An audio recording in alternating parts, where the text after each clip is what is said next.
Jeff Wacker from the IUP Community Music School is with us. Good morning. Good morning. It's good to have you with us here today. Great to be here. I have a new study from Liberty Park Music and PR Newswire. 4 ways learning an instrument is good for you.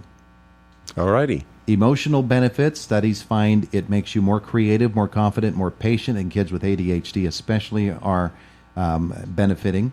Physical benefits, hand-eye coordination gets better, and if you're over 60, playing an instrument can help keep the neural circuits in your brain working so they don't waste away, and that can protect you against Alzheimer's. Social benefits, especially if it's an instrument like the guitar that you can carry to the campfire. And health benefits, it relieves stress, which is the root cause of a lot of health issues, and a study at the University of Utah's Pain Research Center found you can get so absorbed in playing an instrument, it even works as a painkiller.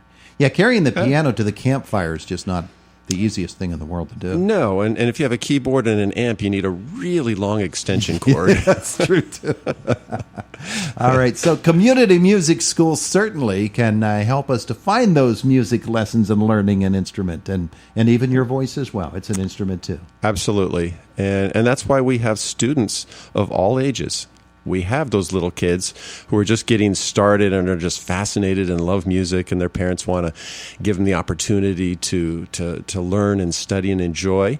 And then we have people who are retired on the other end of the spectrum who either have been out of it and want to get back into music, or oftentimes they've always just wanted to play something. It's on their bucket list. What can you do for me? Yeah. We've got lessons. We've got ensembles. Let's do this. Yeah. And so, we get all of those benefits from all ages. So, and that's what the community music school is all about. It is.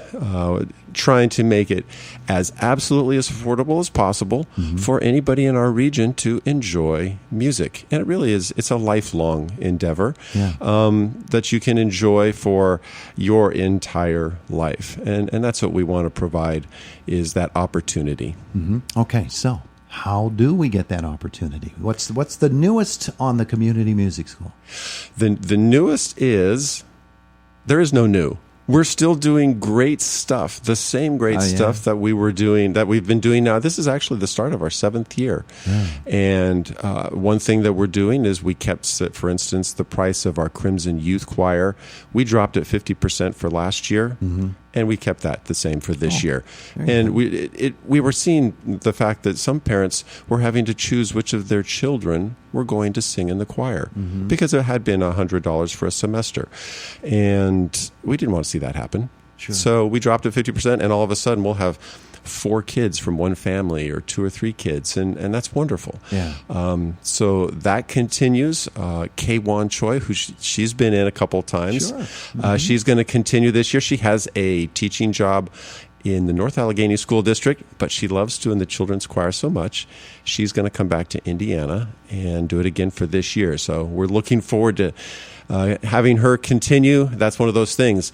Same great stuff. She makes a real easy and deep connection with her students, doesn't she? She does. And the reason is that K1 has been around the block. She was that non-traditional graduate student who had years of teaching experience. I think 15 or 16 before she decided to come back to IUP and get a master's degree. So you can tell when you have that level of teaching experience, and she makes it seem easy. Yeah. And a passion for the job. Yeah. And it isn't easy when you've got that many little ones roaming around in your room and you're trying to gather them. But I've got a few people who know me know I have a few cats in my house. It's like herding cats. and she just makes it look effortless. Yeah. She's just wonderful. So anybody who has children who want to sing, that is such a great opportunity. You just have to give it a try. Okay, so what age range are we talking about with that particular choir? She will take them around age 7 or 8 and up into high school. And then what we do is we divide it into 2 separate choirs, and based a little bit on an age, but also on ability. So some of the older kids are going to read music and have a little better clue on what they're doing as a singer, and then the younger ones are just learning. So you divide it into 2 choirs. It's 2 hours of rehearsal from 5 to 7 on a Friday night. And it's also the opportunity that she can bring those two together so the little kids get to experience singing with the big kids. Yeah. And that's always fun. I always like, people say, well, there are students who are extraordinary and they should be bumped up a level, and that's fine. Mm-hmm. Yep. But there's something to be said for the ordinary. You don't have to be extraordinary in order to really get great enjoyment and benefits from music. Absolutely. Yeah. Anybody and everybody. I've heard so many people say, oh, I can't sing, I can't carry tune, I can't play. Yes, you can. Yeah. You really can. I've almost never met anybody who can't get some level of enjoyment out of playing or working on something in music. There you go. So, and we've got the band as well. Dr. Warsbit, tremendous musician, and that's also just $50 for the semester. Mm-hmm. He's continuing with the band. John Eric Schreiber continues with our adult community choir. This is actually going to be his last year. He's going to kind of retire from the choir. He's been doing it every year since it started. He comes in from Pittsburgh. Mm-hmm. It's kind of a haul. Sure. And he's got boys who are getting a little older, and he'd like to spend a little time with them. So we're going to be looking for a new adult choir director. Mm-hmm. So if you want to experience John Eric, who is a tremendous musician, wonderful choir director, this is the year to do it, because next year we'll have someone new. And then, of course, we have all of the usual teachers for private lessons, for our recommended undergraduate students. We have a lot of new graduate students this year, and also several music faculty. They also IUP faculty who teach. So you've really got a huge number of choices and things. And that's really part of the great charm of the Community Music School is you can be taught by an experienced faculty member from IUP or by a graduate student from IUP who is being trained specifically to be a teacher of music. And those teaching artists are such a great deal, so to speak, because they've already got a degree in music. They're working on a master's degree. They are really honing their skills.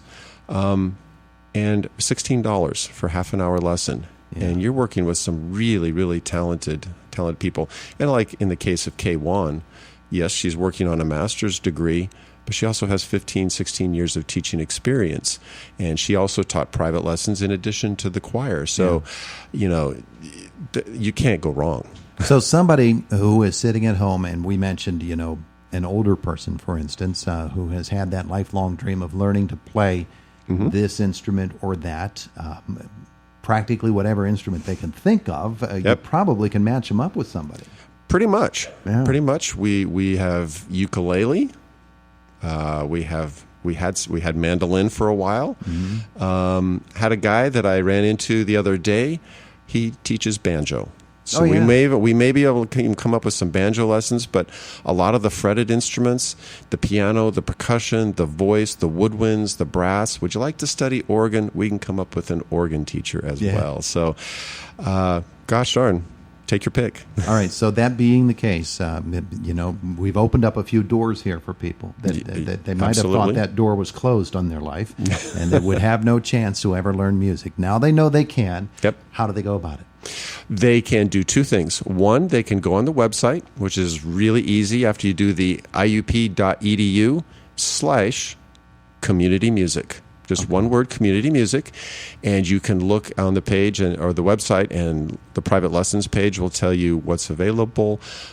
There's a little crimson bar. It goes all the way across the page. It says register now, and that gives you our online registration form. But I've had some older folks who say, I don't have a computer. Okay. That's okay, because you can call me up. I can get the information over the phone. I'll type it into the form for you, and I'll register you. There you go. So, and I've done that actually a few times for folks, or they'll come into the office and say hello, and they'd like to do this, and we sit down, and I type it up on the computer for them. So that's basically how you get started. You might not readily have this information, but maybe you do. What's the oldest person you've ever had in the Community Music School? Yeah, I don't have a specific age, but I know we had a percussionist who was over 70. Okay. And we also had a guy come down for a little while. He was driving from Erie to take oboe lessons and organ lessons. Wow. Yeah. Wow. And he was also in his late 60s, early 70s, and he'd retired from teaching. I think he was a professor at Edinburgh, and he was coming down. How about that? So it's really fun to see people think they can't do something and then realize they can, start in, get excited about it, and start having a ball. And on one of our recitals last year, we had a guy singing, a bunch of little kids coming up for recitals. Mm-hmm. This guy was in his 50s. Oh, yeah. Yeah, and so, he's a little kid, and suddenly here comes the guy, and he gets up and he sings his stuff, and he just had a ball. And that's great to see. Yeah. IUP.edu/community music. Correct. That's all you need. Or they can give me a call. They can give me a call, 724-357-4565. That's my direct line. I'm happy to chat with anybody about whatever they'd like. Jeff Wacker, IUP Community Music School. It's a good deal. Good deal. Thanks, Jeff. Thanks for having me in. Love chatting about it. It is the voice of Indiana County, WCCS, AM 1160 and 101.1 FM.